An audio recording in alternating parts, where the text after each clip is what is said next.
Bonsoir et bienvenue à vous en direct sur Public Sénat. Voici les titres du 22h ce soir. Fermeté sur la question syrienne, ouverture sur le dossier iranien. Les présidents américains et français ont ainsi rappelé leurs priorités dans cette région du monde. Barack Obama et François Hollande se sont exprimés tour à tour à la tribune de l'Assemblée générale de l'ONU. Les grandes lignes de leur discours dans ce journal. C'est la fin de la sanglante attaque par un commando islamiste du centre commercial à Nairobi. Le président kényan a annoncé 3 jours de deuil national. Le bilan s'élève à 61 morts civils et 6 officiers de sécurité.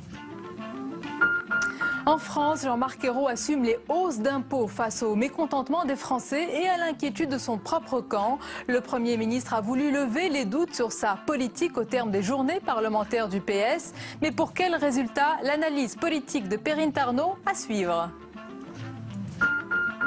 Manuel Valls sème le trouble à gauche en niant la volonté d'intégration d'une majorité de Roms, dossier qui ne cesse d'enfler à l'approche des élections municipales. C'est le thème de notre grand débat du mardi soir, tout à l'heure. Voilà pour le programme de votre 22h. Merci d'être en notre compagnie ce soir. Les dossiers sensibles au cœur des discours de Barack Obama et de François Hollande tout à l'heure à la tribune de l'Assemblée générale de l'ONU. Les deux présidents ont tour à tour réaffirmé leur fermeté sur le dossier syrien et acté d'un changement de ton vis-à-vis de l'Iran. Les détails avec François Goulin. Son allocution était très attendue. À la tribune de l'ONU, Barack Obama a choisi d'entamer son discours par une mise au point sur la Syrie et le président américain fait preuve de fermeté suite aux engagements de désarmement de Damas. À présent, il faudrait une résolution ferme du Conseil de sécurité pour vérifier que le régime d'Assad respecte ses engagements. Il devrait y avoir des conséquences si ce n'est pas le cas. Si nous ne nous mettons pas d'accord sur ce point, alors cela montrera que les Nations Unies sont incapables d'appliquer l'une des lois internationales les plus basiques. Même fermeté côté français, François Hollande condamne l'inertie de la communauté internationale. En revanche, sur le dossier du nucléaire iranien, le président fait preuve d'ouverture. J'ai fait le choix d'un dialogue direct et franc avec le président Rouhani. Mais je le dis aussi à cette tribune, autant je suis pour le dialogue, autant je reste ferme sur la question majeure de la prolifération nucléaire.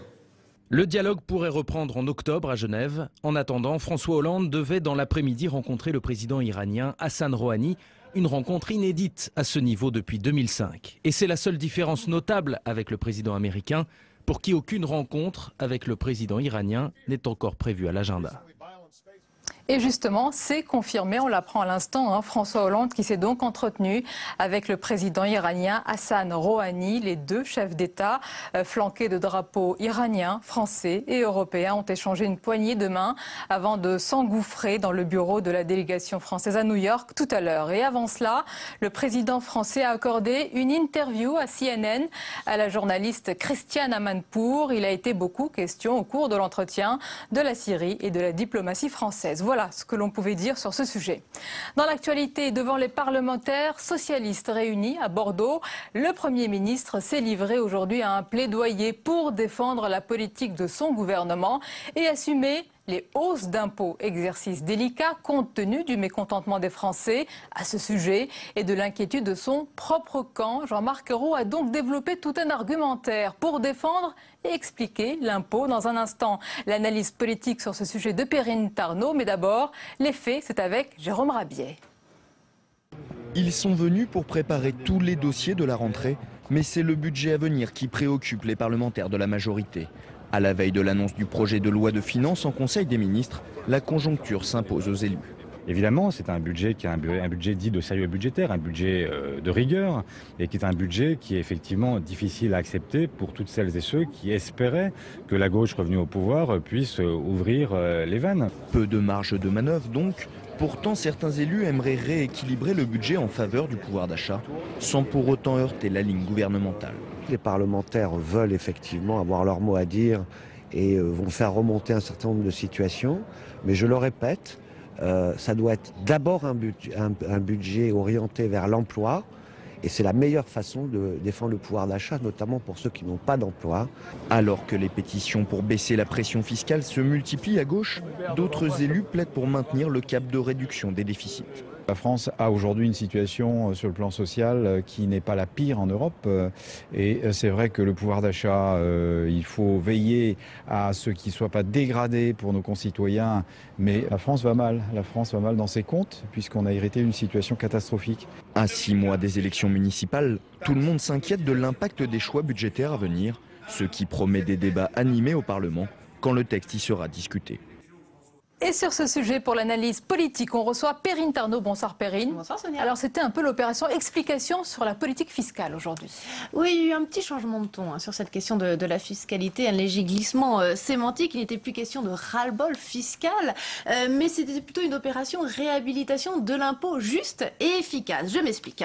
Après un mois de concours à gauche sur qui comprendrait le mieux, expliquerait le mieux l'exaspération fiscale des Français, un mois où le gouvernement a communiqué finalement à contresens plutôt que de vanter une rentrée scolaire plutôt réussie ou surtout la reprise de la croissance au deuxième trimestre, eh bien le gouvernement n'a cessé de parler fiscalité, se contredisant même sur la stabilisation des impôts. Halte à ce satané débat fiscal. C'est ce qu'a claironné aujourd'hui Claude Barthelone, le président de l'Assemblée nationale, à Bordeaux, devant des parlementaires socialistes, et dans un discours très remarqué. Et si Jean-Marc Ayrault, on vient de le voir dans le sujet, a dit lui assumer les hausses d'impôts, la stratégie est maintenant de réhabiliter l'impôt juste, légitime. Bref, Sonia, expliquer aux Français qu'ils ne peuvent pas à la fois avoir et réclamer plus de services publics et de meilleure qualité et payer moins d'impôts. Et puis à Bordeaux, on a surtout croisé dans les couloirs des parlementaires socialistes qui sont inquiets pour leur campagne municipale. Bref, c'est donc François Hollande qui est sommé à mots couverts de changer de communication et surtout de faire de la pédagogie, mais cette fois dans le bon sens. On aura l'occasion d'en reparler et je note la phrase « Halte à ce satané débat fiscal », phrase de Claude Barthelone. On va voir si elle a été écoutée. Merci beaucoup, On verra. Merci Perrine Tarnaud, et à bientôt pour votre chronique politique. Côté UMP, à présent, restrictions budgétaires oblige, le parti a aussi organisé sa journée parlementaire à Paris, à l'Assemblée nationale, et les différents responsables ont attaqué la politique du gouvernement, et en particulier, justement, on vient d'en parler, la politique fiscale. On écoute sur ce sujet le président du groupe UMP au Sénat, Jean-Claude Gaudin. L'essentiel aujourd'hui, c'est de redonner confiance aux Françaises et aux Français. Ils sont massacrés par une fiscalité ahurissante de la part des socialistes. En un peu plus d'un an, ils auront mis 17 milliards d'impôts et de prélèvements obligatoires sur les ménages. Ils auront mis 17 milliards d'impôts et de prélèvements sur les entreprises et ils nous disent qu'il en faut encore 7 milliards. Allez, les Français en ont assez et je crois qu'ils le font savoir au président de la République. Voilà, bavard pour dénoncer la politique du gouvernement. Les parlementaires UMP se sont fait plutôt discrets lorsqu'il s'agissait de commenter aujourd'hui la décision de la Cour d'appel de Bordeaux qui a donc entériné la procédure pour abus de faiblesse dans l'affaire Bettencourt, confirmant ainsi la mise en examen de Nicolas Sarkozy. Et maintenant, sur ce sujet, quelle est la suite de la procédure? On voit tout cela avec Nathalie Guilloire. Nicolas Sarkozy devant les juges, la question se pose après la validation de la procédure Bettencourt. Une décision qui valide toutes les mises en examen, y compris celle de l'ancien chef de l'État. Et un jugement qui clôt bientôt l'affaire Bettencourt. Cette décision était très attendue par la famille Bettencourt-Meyers. 5 années se sont écoulées depuis le début de cette procédure et maintenant la famille n'aspire qu'à une chose, c'est que cette instruction se clôture et que les magistrats instructeurs qui sont en charge de ce dossier prennent leur ordonnance de règlement. Prochaine étape en effet, l'ordonnance de règlement. Autrement dit, les juges pourront décider pour Nicolas Sarkozy, soit d'un non-lieu, soit d'un renvoi au tribunal correctionnel. Si le juge gentil décidait de renvoyer Nicolas Sarkozy pour abus de faiblesse, l'ancien président risquerait une peine de 3 ans d'emprisonnement, jusqu'à 375 000 € d'amende et une peine de 5 ans d'interdiction des droits civiques civils qui implique l'inéligibilité. Mais avant d'en arriver là, les avocats de Nicolas Sarkozy peuvent encore se pourvoir en cassation pour tenter de faire annuler l'arrêt qui assombrit l'avenir politique de l'ancien chef d'État. Et j'ajoute cette information concernant l'ancien chef de l'État, Nicolas Sarkozy, devrait se rendre à Nice vendredi pour déjeuner avec des élus de droite de la région. Ce déplacement intervient quelques jours après celui de Haute-Savoie. C'était le 18 septembre dernier, déplacement au cours duquel l'ex-président avait alimenté à coups de petites phrases l'hypothèse de son retour en politique. Dans l'actualité également, les propos du ministre de l'Intérieur ont déclenché la polémique. Manuel Valls enfonce le clou et perturbe une partie de son camp en niant la volonté d'intégration d'une majorité de Roms. On l'écoute. Je constate aujourd'hui que les populations d'origine rome ne viennent plus en France parce qu'elles savent parfaitement aujourd'hui qu'il y a une politique particulièrement ferme, républicaine, respectueuse des personnes, mais particulièrement ferme parce que nous ne pouvons pas accepter ces bidonvilles. Il faut dire la vérité aux Français parce que c'est respecter ces populations. Mais ces populations ont des modes de vie extrêmement différents des nôtres et qui sont évidemment en confrontation. Il faut tenir compte de cela. Et donc cela veut bien dire que les Roms ont vocation à revenir en Roumanie ou en Bulgarie. Et sur ce sujet, sur cette polémique, la chronique Net d'Info de Caroline Deschamps, c'est tout de suite.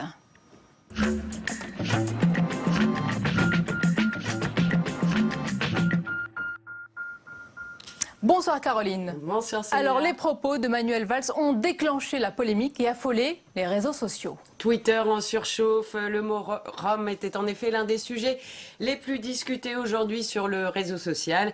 Le web s'est enflammé dès ce matin, donc avec la sortie de Manuel Valls sur France Inter, qui a donc déclaré que les Roms avaient vocation à repartir en Roumanie, en Bulgarie. Et il n'en fallait pas plus pour que le ministre de l'Intérieur soit voué aux gémonies, et notamment dans son propre camp. Nicolas Alix, responsable PS à Damary-Lélis, écrit, je cite, « Décidément, il y a plusieurs visions du socialisme. Je n'ai pas la même que Manuel Valls, indécence. » Certains tentent l'ironie, comme Humour de droite qui tweet « Ce matin, Manuel Valls s'est reconduit tout seul à la frontière de l'UMP. » Alors, de nombreux tweetos dénoncent la chasse aux sorcières et se désolent que la question Rome devienne un sujet politique et un sujet des futures municipales. Jean-Paul Cobb, président de l'association Rencontre Tziganes en PACA et militant PS, y va de son coup de gueule. Il écrit « Merci à Valls de foutre régulièrement en l'air le travail de centaines de bénévoles auprès des populations roms et de l'opinion publique. » Sonia. Et Caroline, à droite, les politiques ont également réagi. Et oui, pour Dominique Bussereau, Valls, je cite, est le meilleur ministre de l'UMP. Patrick Bordeaux, adhérent UMP, estime lui que si un ministre de droite avait dit ça, la gauche l'aurait traité de facho. De son côté, le sénateur UMP Roger Carucci approuve le point de vue du ministre, mais il pointe le décalage entre les paroles et les actes. Il tweet « Valls a raison, une minorité de Roms a vocation à s'intégrer. La majorité doit être envoyée en Roumanie, Bulgarie. Ok, n'en parlez plus, faites-le. » Même son de cloche pour Éric Ciotti, qui précise quand même que Manuel Valls avait tenu le même discours en mars dernier. Mais Sonia, il n'y a pas que les propos de Manuel Valls qui provoquent une bronca sur le net. La une du journal L'Opinion que vous avez à côté de vous, ici, oui. Voilà, et sa carte des Roms a mis le feu aux poudres. Pour Claire, je cite, « Tous les crétins mènent aux Roms ». Dans le Huffington Post, Guy Birenbaum prend sa plume acérée, lui, pour dénoncer donc la stigmatisation des Roms parmi les politiques et certains médias. Et il propose de recycler l'opinion. Regardez, extrait. L'opinion. La carte des Roms en France. L'opinion, rien de mieux. Rien de mieux. Pour emballer le poisson.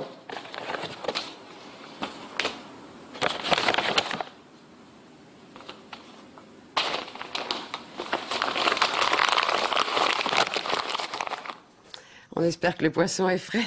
Alors en fin d'après-midi, c'est la ministre de l'Environnement Cécile Duflot qui se fend d'un tweet, un tweet pédagogique. Elle écrit « Voici un guide concis et clair pour déconstruire les idées reçues sur les Roms à lire et à faire lire ». Alors Sonia, l'histoire ne dit pas si elle l'a fait parvenir à son collègue Place Beauvau. Ça sera donc à scruter peut-être demain à l'issue du Conseil des ministres. Un sujet de discussion. Merci beaucoup Caroline Deschamps et on retrouve votre chronique Net d'Info tous les mardis soirs dans le 22h à mardi prochain donc. Et justement, on va continuer à évoquer le sujet des Roms dans un instant. C'est le grand débat du mardi soir. À 6 mois du scrutin municipal, on vient de l'écouter. Les premières salves tirées à leur endroit se multiplient. Débat à suivre juste après. Le tour de l'info. Il est signé ce soir Simon Barbary.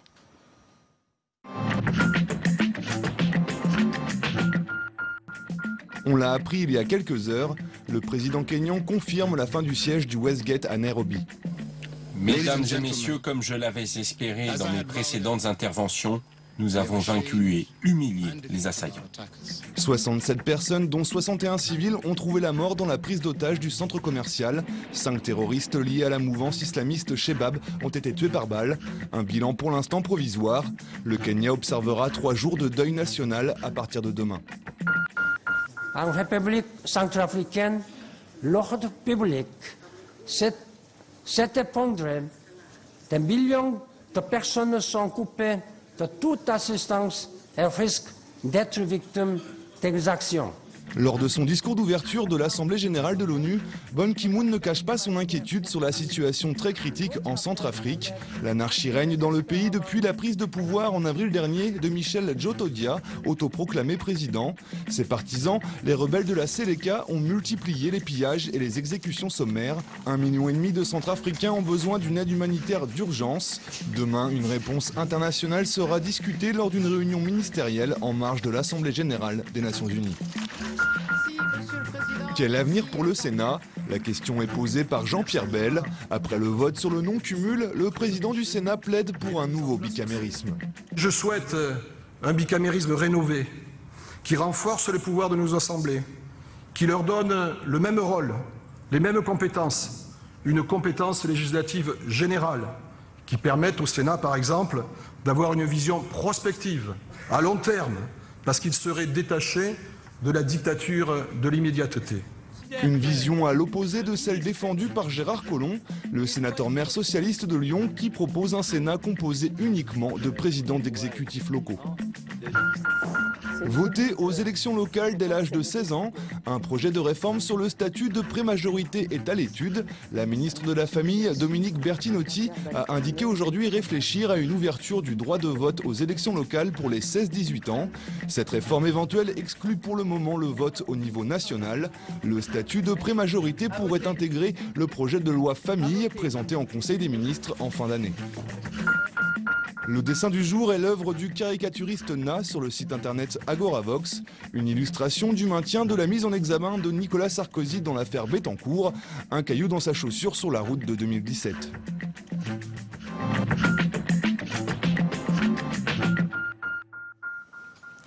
Après 1 an et demi de pause électorale, les Français vont retrouver les urnes en 2014. En mars prochain, nous serons appelés à voter dans le cadre des municipales. Et c'est dans ce contexte que se multiplient les déclarations et les surenchères verbales sur les Roms. Il y a eu la phrase de Nathalie Kosciusko-Morizet, la candidate UMP à la mairie de Paris, sur ce qu'elle qualifie de harcèlement des Parisiens par les Roms, et puis celle de Manuel Valls. Alors, où est la part de vérité et la part de la manipulation? On en parle avec nos invités ce soir. Je vous les présente avec plaisir. Le sénateur UMP de Seine-Saint-Denis, Philippe Dallier, bonsoir. Bonsoir. Et bienvenue à vous. Avec nous également Aline Archimbaud, bonsoir.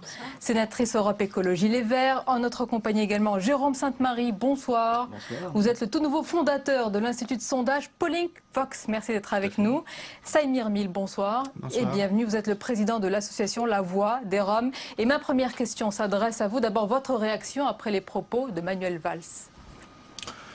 Mais les propos de Manuel Valls sont parfaitement racistes parce que ce qu'on cite le plus souvent tout au long de la journée, c'est les Roms ont vocation à rentrer en Roumanie et en Bulgarie. Mais ce qui est le plus choquant dans son discours, c'est quand il parle de cette confrontation entre les modes de vie des Roms et le mode de vie français, on va dire. C'est parfaitement Huntington version catalan. Oui, ce qui vous choque, c'est qu'ils disent qu'il n'y a pas d'intégration de la part d'une grande majorité des Roms? Ce qui me choque, c'est qu'il dit qu'il y a une incompatibilité, grosso modo, entre le mode de vie supposé que lui, il suppose, qui est la nôtre, celle des Roms, et la France. Alors que, je rappelle, 97% environ des Roms qui vivent en France sont des Français, et depuis très longue date, depuis des siècles, Et quant à ces quelques milliers de Roms dont on parle très souvent dans les médias, ça représente environ 15 à 20 000 personnes, ce sont des migrants roumains et bulgares, qui ne sont pas tous Roms d'ailleurs, loin de là, et qu'on stigmatise. On a découvert les Roms à des fins de manipulation. On va rentrer en détail sur ce sujet, mais vos mots sont forts, hein. Vous dites raciste, vous avez été plus loin que de nombreuses associations aujourd'hui. Aline Archimbaud, raciste ? Je ne sais pas, mais en tout cas, il y a une chose qui est sûre, c'est que sur ce sujet, il faut à la fois être ni angélique, ni diabolisé.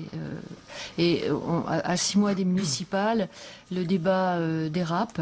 Il y a des propos parfaitement scandaleux qui sont tenus à propos de populations qui sont en effet des migrants précaires, qui viennent pour beaucoup de Roumanie et de Bulgarie. Mais tenus par un gouvernement auquel vous êtes associés, hein? C'est bien ça Non, c'est qui ont été tenus par différents candidats, différentes personnalités politiques, Madame Kosciusko-Morizet la semaine dernière, mais d'autres avant. Dans tous les cas, il y a une position du gouvernement en place, une circulaire qui date d'août 2012 et qui dit que ces populations, qui sont encore une fois des migrants extrêmement précaires, doivent recevoir un accueil digne. Moi, je considère que c'est ça, la position officielle du gouvernement, et je voudrais bien que cette circulaire soit appliquée.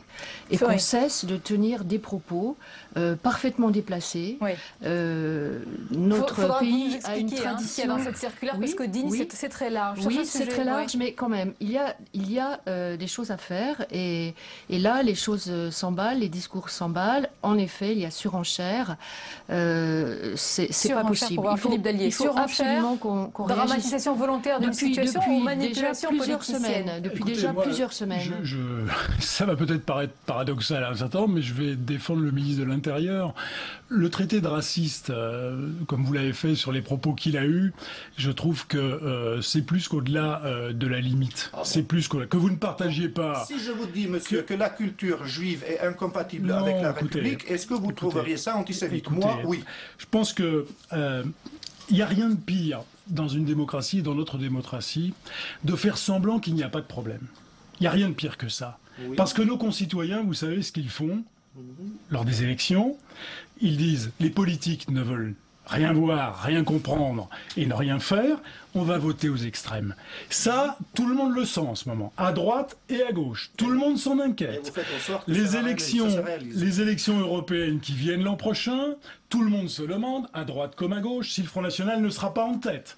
Parce que l'Europe, et justement on va pouvoir parler de l'Europe, parce que c'est un sujet qui est lié effectivement à l'organisation de l'Europe actuelle. L'Europe a pris des décisions, n'a pas anticipé, n'a pas géré. Les gouvernements roumains et bulgares, on ne sait pas trop bien ce qu'ils ont fait, et les conséquences sont là. Alors il n'y a rien de pire que de nier les conséquences. Alors, je vais laisser, vous avez oublié de citer quelqu'un quand même. Vous avez cité Nathalie Kosciusko-Morizet, mais on peut citer Anne Hidalgo, qui a dit effectivement ce week-end que Paris n'avait pas vocation à devenir un camp géant de Rome. Tout en dénonçant les propos de Nathalie Kosciusko-Morizet. Puisque vous voulez tout rappeler, faisons-le. Faisons-le alors, mais soyons effectivement équitables. Mais ceci étant dit, ni Paris ni la banlieue ne peuvent, dans les conditions actuelles, avec la crise économique qui sévit, avec la crise du logement, continuer effectivement à laisser perdurer une situation qui devient invivable à la fois pour ces populations, mais aussi pour les habitants de ce pays. Je vais laisser Samir Mil répondre longuement. Juste un instant, Jérôme Sainte-Marie, c'est un sujet extrêmement sensible, humainement, bien sûr, mais aussi politiquement, car il y a aussi, dites-nous, dans les sondages, est-ce qu'il y a un sentiment, comme le disent les responsables politiques, d'exaspération, de ras-le-bol de l'opinion publique ? C'est difficile à dire, dans la mesure où les gens répondent, encore une fois, c'est un sondage, les gens répondent aux questions qu'on leur pose. C'est pas une espèce de consultation spontanée qui viendrait du pays. Et quand on pose la question, et moi-même j'étais amené dans mon exercice de sondeur à poser des questions sur la question des Roms, eh bien, on est toujours confronté à des problèmes sémantiques importants. S'agit-il des gens du voyage, des Roms? On sent bien qu'il y a une confusion, non seulement dans l'esprit du public, mais y compris d'ailleurs éventuellement dans le mien, etc. Il faut avoir une connaissance très pointue des choses. Ce que l'on sait cependant, c'est qu'effectivement, les des sondages qui sont faits explicitement là-dessus. Je pense à un sondage Harris Interactive, par exemple, qui a été fait récemment, montrant que les Français trouvaient, lorsqu'on leur posait la question, que le sujet était un sujet de préoccupation important, dont devait se saisir le gouvernement. Et par ailleurs, ils n'étaient pas favorables à l'installation de campements de Roms dans des endroits non prévus. Mais encore une fois, poser la question, c'est un peu y répondre en l'occurrence. Donc c'est encore une fois difficile. Ce qui est certain, et c'est pas pour faire un glissement malencontreux, mais dans le discours politique, les deux choses sont très poreuses. C'est que la question des Roms arrive à un moment où le gouvernement est mis en cause très fortement sur sa lutte contre l'insécurité. Ça a été masqué longtemps par la popularité personnelle de Manuel Valls, mais aujourd'hui, 84% des Français considèrent que l'insécurité s'accroît. Oui, c'est un coup de projecteur cru, lumière crue sur dernier mot. Pour les élections municipales, on sait par les sondages qui sont faits globalement, comme dans le Figaro récemment, ou bien dans les sondages qui sont faits ville par ville, comme à Paris d'ailleurs assez récemment, que l'insécurité est aujourd'hui le deuxième ou le troisième sujet majeur pour les citoyens, ce qui n'était pas le cas par exemple lors des dernières élections. Salim Ahmed, il y a beaucoup de mots qui viennent en même temps. Il y a insécurité, il y a immigration, il y a délinquance, il y a Rome. Qu'est-ce que vous dites? Il faut faire attention. Est-ce que vous vivez, vous ressentez cette situation et ce climat inflammable aussi pour cette communauté? Moi, ce que je ressens surtout, c'est une fracture énorme, mais vraiment énorme, entre la classe politique et la population. Et la classe politique prétend être la voix de la population. Moi, j'habite à Saint-Denis. On ne peut pas dire que ce soit... Que la ville de Saint-Denis est une image excellente comme banlieue, ce n'est pas Neuilly. Eh bien, je peux vous dire, mesdames et messieurs, qu'à Saint-Denis, sans les Roms dans la ville, il manque quelque chose. Je peux vous dire que sur le marché de Saint-Denis, tous les jours de marché, il y a les Roms, il y a les Français, il y a les Portugais, les Turcs, les Serbes. Tout se passe d'une manière complètement différente de cette image qui est donnée par des représentants politiques. Quand j'ai dit tout à l'heure raciste, je mesure les mots, et une plainte d'ailleurs, des procédures sont en cours. Je le répète. Vous avez porté plainte? Nous allons déposer plainte contre le ministre de l'Intérieur. S'il écoute ce soir, il peut aussi vous retourner, j'allais dire entre guillemets, le compliment, parce que raciste, c'est aussi une... Oui, j'assume parfaitement parce que, à mon avis, et je le répète, dire qu'une culture, un mode de vie est incompatible avec la France, avec la vie en France, si ce n'est pas raciste, je ne sais pas, il faudrait qu'on m'explique ce que c'est. Maintenant, pour revenir au municipal et pour revenir à la population, il y a eu aussi un blogueur qui a posté un article fort intéressant qui intitulé « Roms ont arrêté de nous casser les burnes avec les Roms ». Et il faisait une liste de tous les problèmes que lui, il rencontre en tant que citoyen. Oui, mais il ne représente que lui-même, c'est un blogueur. Il ne représente que lui-même. Ce n'est ni un journaliste, ni un responsable politique. Un blogueur, mais enfin... sur le net, il y a de tout, le pire et le meilleur, malheureusement. Sur le net, il y a du tout, effectivement, mais les problèmes des Français ne sont pas cette insécurité. D'ailleurs, pourquoi on parle d'insécurité quand on parle des Roms? Quel est le groupe terroriste Rom qui a été identifié? Je suis prêt... Je crois que vous êtes quand même... Enfin, il faudrait quand même que vous réfléchissiez sérieusement à ce que vous dites. Parce que, je pense... Il y aura des sondages faits sur les propos de Manuel Valls. Je prends le pari ce soir que 80% des Français se diront en accord. Vous verrez. Mais écoutez... La Voix des Roms peut aussi faire des sondages et prouver le contraire. Écoutez, je pense, on verra que 80% des Français vont se déclarer d'accord. En Seine-Saint-Denis, il n'y a pas un maire qui n'a pas été confronté, à mon avis, à ces difficultés. Je l'ai été également. Ce que nous reprochent les gens, alors les maires sont les élus en première ligne. Effectivement, vous avez des familles qui s'installent, parfois en nombre important. Vous ne pouvez pas, j'allais dire, nier le fait que, en plus dans les conditions où ils s'installent, ce sont des campements précaires. Il y en avait tout le long du périphérique, il y en a aussi sous les bretelles d'autoroute, il y en a partout. Ils s'installent, ça pose énormément de difficultés, des problèmes de salubrité pour les familles, mais des problèmes pour l'environnement. Qu'est-ce qu'on fait aujourd'hui? Qu'est-ce qu'on fait? Alors il y a le problème au niveau européen, il va falloir en parler. On démantèle sans alternative. Mais on démantèle un camp et puis il se réinstalle tout après, tout de suite à côté. Ça n'a aujourd'hui aucune efficacité, cette politique. Non, est-ce qu'on pourrait justement parler des solutions possibles. Je pense qu'il existe des solutions possibles. D'abord, il faut se méfier des rumeurs et de toutes ces manipulations de l'opinion qui durent déjà depuis de nombreux mois. Souvenez-vous de ce qui s'est passé à Marseille il y a déjà un certain temps. On cherche des boucs émissaires. Dans notre pays, frappé par une crise économique, sociale, c'est vrai que la population a tendance à se replier sur elle-même et inquiète de son avenir. C'est facile de désigner des boucs émissaires comme ça.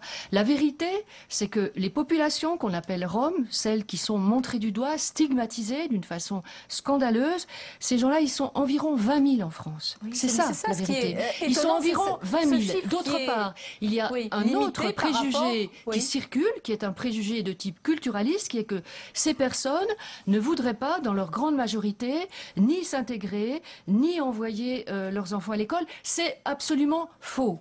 Il y a parmi les Roms, il ne faut pas être angélique, ceux qu'on appelle Roms, il y a, comme partout, dans tous les lieux de misère et de bidonville, des réseaux mafieux. Ces réseaux, évidemment, il faut les réprimer. Les gens qui se livrent à ces pratiques doivent être réprimés, condamnés, bien évidemment. Mais la grande majorité de ces populations souhaitent s'intégrer. Moi, j'ai déposé au Sénat, il y a 1 an maintenant, une proposition de résolution, il m'a manqué 9 voix pour qu'elle soit adoptée, qui demandait simplement qu'on lève ce qu'on appelle les mesures transitoires, celles qui ont été demandées par la France à l'Union européenne, et qui empêche finalement ces citoyens-là, qui sont des concitoyens européens, pour l'essentiel roumains et bulgares, d'accéder à un travail légal. Alors, ils sont rejetés dans la marginalité, ils sont rejetés dans le travail au noir. Ils sont surprécarisés, c'est-à-dire. Et donc, il y a des solutions, parce que Philippe Dallier disait les maires de Seine-Saint-Denis sont confrontés à cette difficulté, à cette situation, je dirais plutôt, c'est vrai, il y a plusieurs choses à faire. D'une part, proposer à ces populations de les répartir beaucoup plus, y compris sur l'Île-de-France. Avec plusieurs collègues sénateurs, nous sommes intervenus. Si. Ensuite, il y a des maires à Saint-Denis, à Aubervilliers, à Montreuil, pour parler de la Seine-Saint-Denis, mais c'est vrai aussi dans la région nantaise, et j'en ai vu ailleurs, qui prennent des initiatives, qui accueillent, mais des petits groupes, vous allez nous détailler, 10 à 12 familles, pas plus à la fois. Ce qui est insupportable pour nos concitoyens et pour tout le monde, y compris pour les gens qui vivent dans ces campements, c'est qu'ils soient regroupés à 400, 500, c'est invivable pour tout le monde. Et je vais donner la parole on peut faire autrement. Et de grâce, sortons d'un discours, comment dire, des postures, mais cherchons des solutions positives. Restons un pays ouvert. Vous avez parlé de manipulation des sondages, donc je donnerai la parole dans un instant. Des populations, certainement. Donc droit de réponse aux sondeurs, mais on va regarder tout de suite le reportage de Flora Sauvage qui est parti à la rencontre de 2 maires. Alors il y a le maire Front de Gauche de Saint-Ouen et celui UMP de Rosny-sous-Bois. Vous allez voir qu'ils ne tiennent pas le même discours, mais ils font face aux mêmes difficultés sur leur territoire. Regardez. 5 à 600 Roms, dont 200 enfants environ, vivent dans ce bidonville de Saint-Ouen. À l'abri des regards, les baraques s'entassent, installées sur un terrain appartenant à Réseau Ferré de France. Les habitants de ce campement de fortune espèrent rester en France, malgré une expulsion qui semble inéluctable. Il n'y a pas de travail en Roumanie, moi ici, viens ici que c'est travailler. Et ils préfèrent rester en France parce qu'en Roumanie, il n'y a vraiment rien à faire et tant que ça ne s'améliorera pas en Roumanie, ils préfèrent rester en France, quoi. Contrairement aux gens du voyage, les Roms sont pour la plupart sédentaires. Ils viennent de Roumanie et de Bulgarie à la recherche d'un travail. On a 20 000 Roms en France, le chiffre n'a pas bougé depuis plus de 10 ans. Alors on nous fait toujours, on nous fait montrer le spectre de l'appel d'air, qu'on va avoir tous les Roms qui vont arriver, mais bon, le chiffre n'a pas bougé depuis 10 ans. Face à ce campement illégal, la maire de Saint-Ouen se sent bien seule. À ses yeux, il faudrait mettre en place une politique globale afin de régler la question des Roms. On ne peut pas faire porter à la population de Saint-Ouen, qui a déjà de nombreuses difficultés, en plus par rapport à d'autres communes, des problèmes d'insécurité, des problèmes de précarité sociale, en rajouter avec une population qui, elle, est extrêmement précaire. Depuis 5 ans, la ville de Saint-Ouen a mis en place un village d'insertion pour 20 familles roms. Les enfants ont été scolarisés et les adultes ont reçu des cours de français comme Gargarine. Je viens ici avec ma femme. Ça est la situation, merci à Dieu pour ça. Faute de moyens, 7 familles n'ont pas achevé leur parcours d'insertion.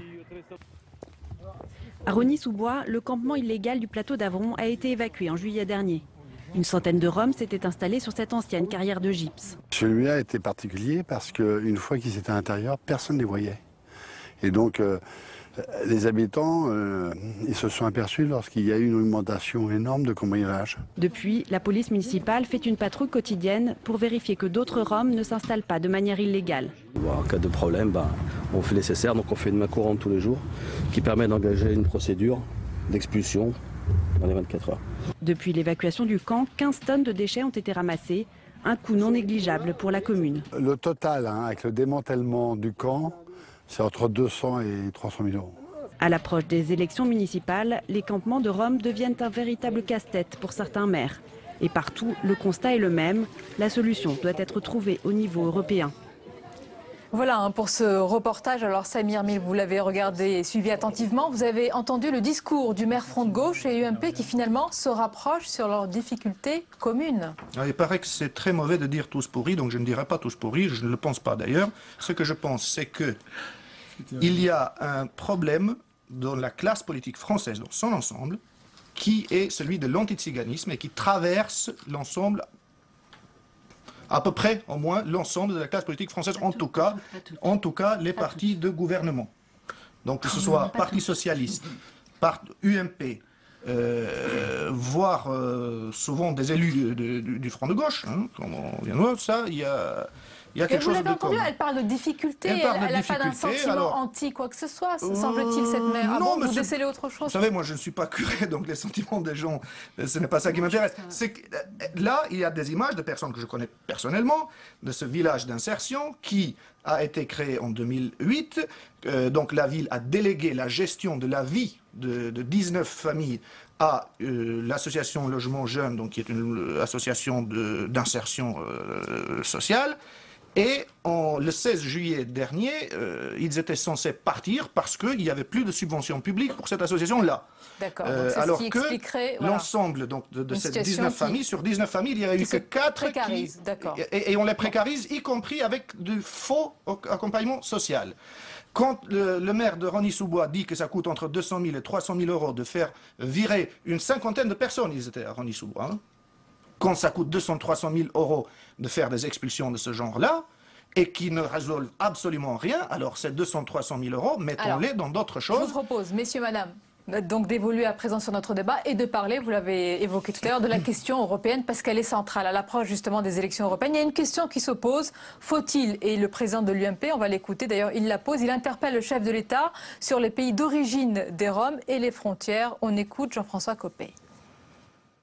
Il est hors de question que la Roumanie et la Bulgarie entrent dans l'espace Schengen tant que ce problème ne sera pas résolu au niveau européen. Et moi je demande, mais vraiment très solennellement ce matin, que le président de la République dise quelle est la position de la France sur l'entrée de la Roumanie et de la Bulgarie dans l'espace Schengen au 1er janvier. Jérôme Sainte-Marie, vous voulez intervenir sur... Oui, c'est-à-dire que ce qui fait que c'est un sujet d'opinion, encore une fois, qui est très intéressant. C'est pas seulement parce qu'il y aurait une manipulation de la classe politique. La manipulation, d'ailleurs, elle ne marche que parce qu'il y a effectivement une réceptivité de l'opinion localement au niveau national, et même une demande de l'opinion très fréquemment, qui est confrontée à des phénomènes dont la visibilité est très particulière, notamment le phénomène des pickpockets dans les centres-villes, etc.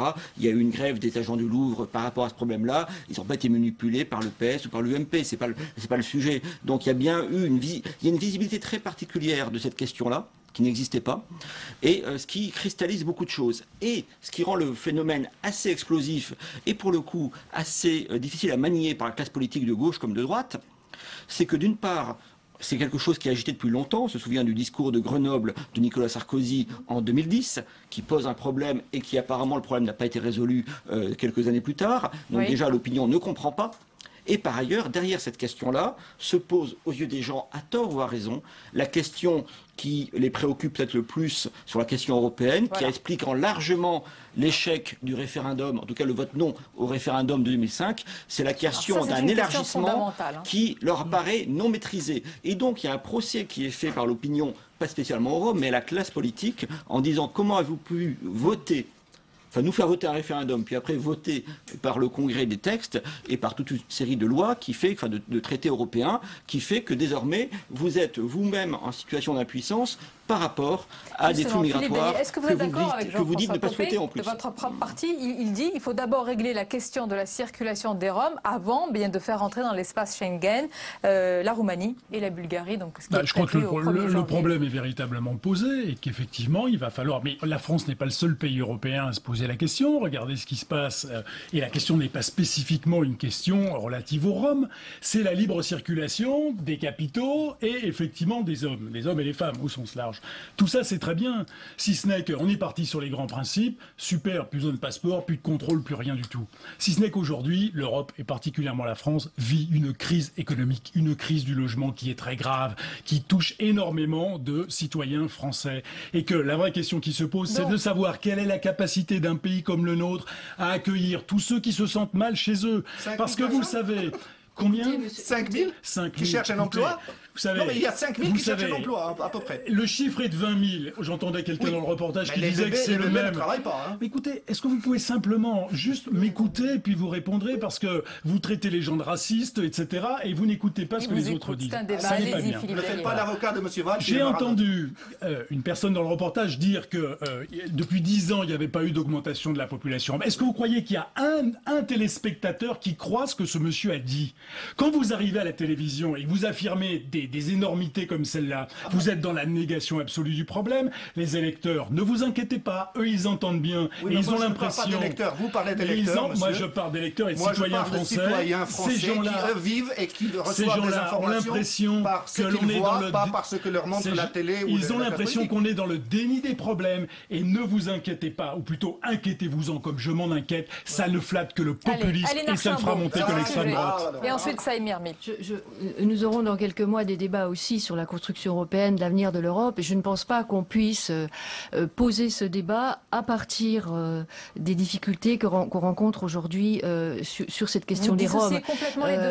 Non, pas du tout. Mais enfin, l'avenir de la construction européenne, il faut l'envisager avec toutes les perspectives pour l'ensemble des questions qui peuvent être réglées au plan européen et enfin le voir uniquement à partir de la question que vous avez posée ce soir, c'est quand même extrêmement restrictif.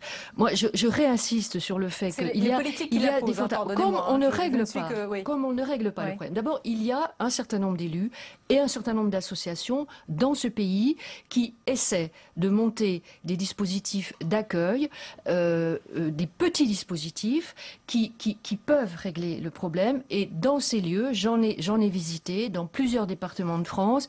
Vous avez 10, 12 familles qui sont là, qui s'intègrent. Je n'ai pas une vision angélique. C'est la goutte d'eau. Mais alors, ce qui se passe, c'est que ces gens sont aujourd'hui relativement dispersés, qu'il faudrait que les pouvoirs publics, j'en reviens à l'interpellation du gouvernement et à l'application d'une circulaire qui était pourtant interministérielle, signée par 9 ministres à la fin de l'été 2012, et qui demandait qu'on mette en place...